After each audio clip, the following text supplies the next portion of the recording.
Hello everyone and welcome to today's episode in which we will discuss games that have been ranked as the worst games of 2022. Keep watching to the end of the show. The gaming industry has been going through a hard patch recently. The pandemic's after effects are still being felt at studios around the world. Games are being delayed left, right, and center, and developer morale is at an all-time low.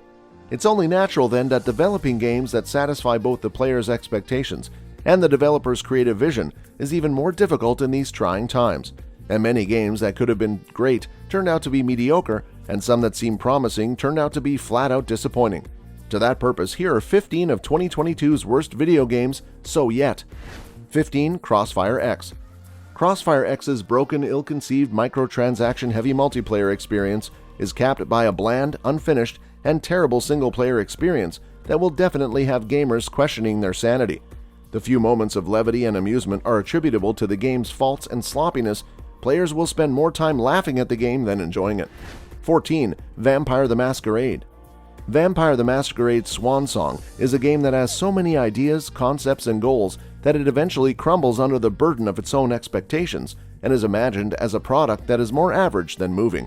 Concepts can only go so far in this underwhelming installment in the Vampire the Masquerade franchise, as a bland tale and childish puzzles are all that remain. 13. Chocobo GP. Microtransactions, battle pass gimmicks, and tiresome grinding techniques sometimes bog down decent games as time passes in an attempt to make a last-ditch effort to make another buck on the product, but rarely do they use these tactics right away. Chocobo GP is a pretty amusing, though not particularly original, kart racing game that was entirely ruined by outside sources and appears to be nothing more than a money grab. 12. Babylon's Fall. Given how well their previous endeavor, Nier Automata, was received, an action RPG created by Platinum Games and distributed by Square Enix appears to be an easy win.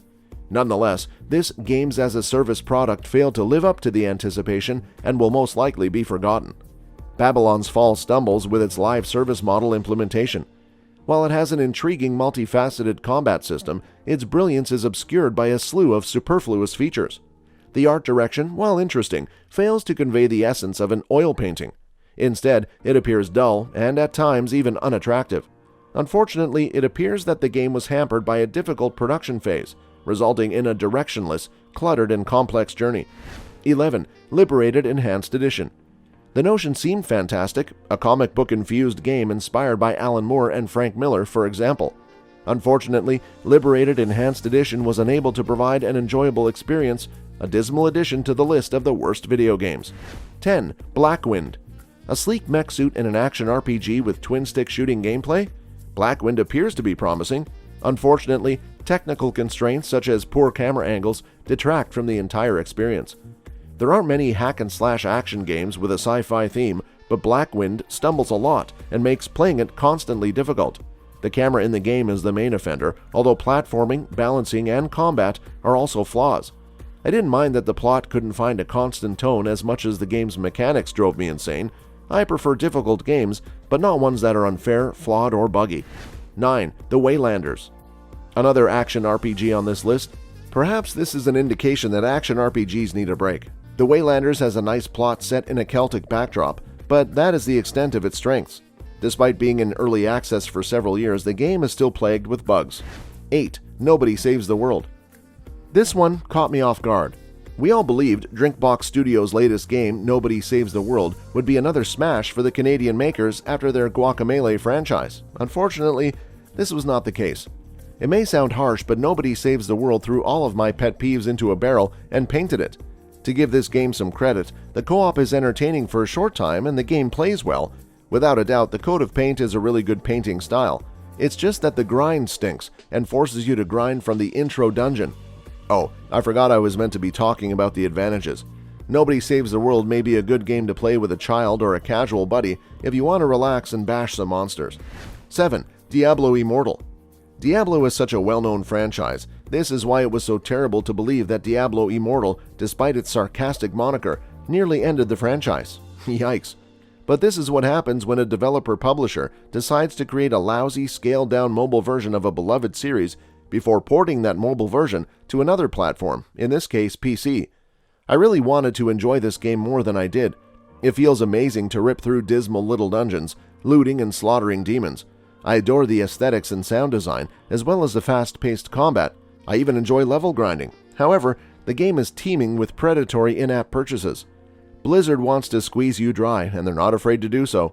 The endgame clearly shows that players are treated like cash cows, cattle with active credit cards.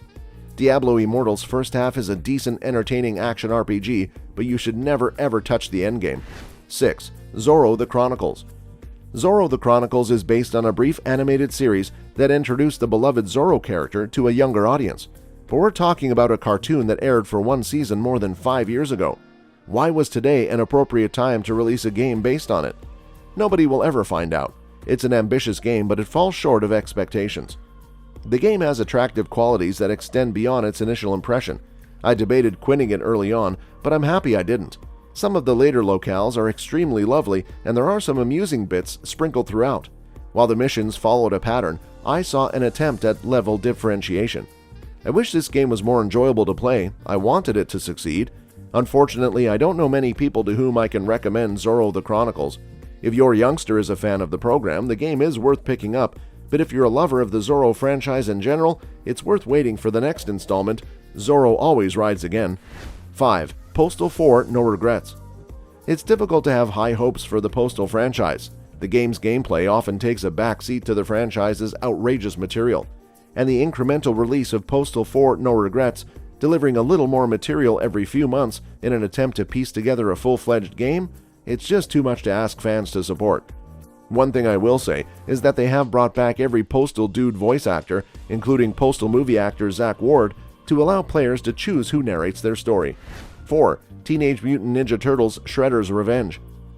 TMNT Shredder's Revenge, a side-scrolling beat-em-up reminiscent of classic arcade titles from the 1980s, transports players back in time as they control Leonardo, Donatello, Michelangelo, Raphael, April O'Neil, Casey Jones, and Master Splinter as they attempt to stop Shredder from destroying the Turtles and the world. With a typical arcade mode as well as a story option, this side-scrolling adventure is ideal for fans of the popular 1987 anime series.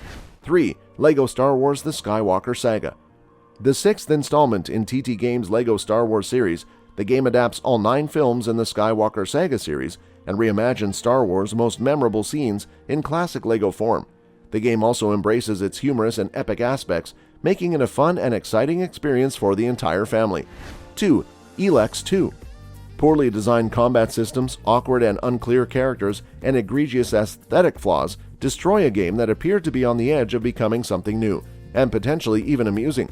Elex 2 is even more upsetting since players can tell that somewhere in this shambles of a campaign lies a remarkable and compelling story, which just adds to the sorrow when they see the end product they were handed. 1. Shadow Warrior 3. If something isn't broken, don't fix it. A sentiment that may work well in real life, but ultimately worthless and insufficient when creating a video game. Shadow Warrior 3 is a perfectly fine game, but that's exactly what it is. It is not viewed as exceptionally good in any manner, but it is also not seen as particularly poor in any way. The game is just existing. In a society where only the latest and finest flourish, producing anything mediocre is nearly as awful as producing nothing at all. Unfortunately, that's all we had time for today. I really had fun and hope you enjoyed the show as well. If you liked the video and wish to get updates on this and other videos of the same kind, kindly click on the subscribe button and turn on the notification bar. See you in the next video, and until then, thank you so much for watching, and goodbye.